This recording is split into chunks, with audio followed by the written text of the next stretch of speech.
ಮಲ್ಲಿ ಬಾಯ್ ಬಿಟ್ರೆ ದತ್ತು ಮನೇಲೆಲ್ಲ ದೊಡ್ಡ ಸೀನೆ ಮಾಡ್ತಾನೆ. ಪುಷ್ಪಂಗೂ ವಿಷಯ ಗೊತ್ತಾಗುತ್ತೆ. ಅಕ್ಕ ನಿನ್ನೆ ಕೇಳ್ತಿರೋದು, ಇವಾಗ ಹೇಳ್ತೀವೋ ಹೇಳಲ್ವೋ?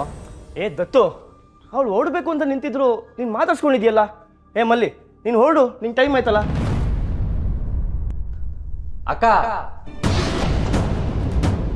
ನನ್ನಿಂದ ಏನಾದ್ರೂ ಮುಚ್ಚಿರ್ತಿದ್ಯಾ? ಅಕ್ಕ, ದತ್ತು, ಅವಳು ಯಾಕೆ ಮುಚ್ಚಿಡ್ತಾಳೆ? ಹಗಲು ರಾತ್ರಿ ಮನೆಗೋಸ್ಕರ ಕಷ್ಟಪಟ್ಟು ದುಡಿತಾಳೆ. ದುಡಿಯಕ್ಕೆ ಹೋಗ್ಬೇಕಾದ್ರೆ ನೀನು ರಗಳೆ ಮಾಡಬೇಡ. ಮಲ್ಲಿ, ನೀನು ಹೊರಡು.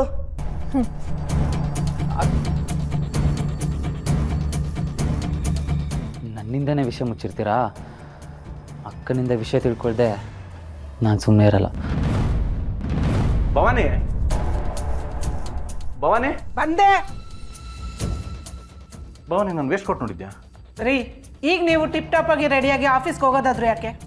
ಯಾಕೆ ಅಂದ್ರೆ ನಾವು ಈಗ ಹೋದ್ರೇನೆ ಎಂಪ್ಲಾಯೀಸ್ಗೂ ಓನರ್ಗೂ ಒಂದು ವ್ಯತ್ಯಾಸ ಗೊತ್ತಾಗೋದು. ಹಾಗಿದ್ರೇನೆ ಅವ್ರು ನಮ್ಗೆ ರೆಸ್ಪೆಕ್ಟ್ ಮಾಡೋದು. ಈಗ ನಿಮ್ಗೆ ಯಾರು ರೆಸ್ಪೆಕ್ಟ್ ಕೊಡ್ತಿದ್ದಾರೆ? ಯಾರು ಕೊಡಲ್ಲ? ಎಲ್ಲರೂ ಕೊಡ್ತಾರೆ. ಹಾಗಂತ ನೀವು ಅನ್ಕೊಂಡಿದ್ದೀರಾ, ಆದರೆ ನಿಜವಾಗ್ಲೂ ನೋಡಿದ್ರೆ ಎಲ್ಲರೂ ತಲೆ ಬಾಗ್ತಾ ಇರೋದು ನಿಮ್ಮ ತಮ್ಮನಿಗೆ, ತಮ್ಮನ ಮಗನಿಗಷ್ಟೇ. ಶುರುವಾಯ್ತಾ ನಿಮ್ದು? ಶುರು ಆಗಲೇಬೇಕಲ್ವಾ? ಬುಕ್ ಯಾರೋ ಬರೆದು ಹೆಸರು ಬೇರೆಯವ್ರದ್ದು ಹಾಕಿರ್ತಾರ. ಆಫೀಸಲ್ಲಿ ನೀವು ಕಷ್ಟಪಡ್ತಿದ್ರೆ ಕ್ರೆಡಿಟು ಇನ್ಯಾರೋ ತಗೋತಿದ್ದಾರೆ. ಇದೆಲ್ಲ ಯಾಕ್ರಿ ನಿಮ್ಗೆ ಅರ್ಥ ಆಗ್ತಾ ಇಲ್ಲ? ಬುಕ್ಸು ನೀನೇ ಬರೀ, ಹೆಸರು ನೀನೇ ಇಟ್ಕೋ. ಅದು ಸಾಕಾಗ್ಲಿಲ್ಲ ಅಂದ್ರೆ ಸಾಹಿತ್ಯ ಸಮಾವೇಶಕ್ಕೂ ಎಂಟ್ರಿ ಕೊಡು. ಅದು ಬಿಟ್ಟು ಈ ಆಫೀಸು, ಈ ಆಫೀಸ್ ಪೊಲಿಟಿಕ್ಸು, ಇದಕ್ಕೆಲ್ಲ ಎಂಟ್ರಿ ಹಾಕ್ಬಿಡ. ಬರೀ ಕತೆ ಬರಿತಾ ಕೂತ್ಕೋಬೇಕಾ? ಭವಾನಿ, ನೀನ್ ಟ್ಯಾಲೆಂಟ್ ನೋಡೇ ಅಲ್ವಾ ನನ್ನ ಮದುವೆ ಆಗಿದ್ದು? ಈಗ ಮಾತು ಮರ್ಸ್ಬೇಡಿ.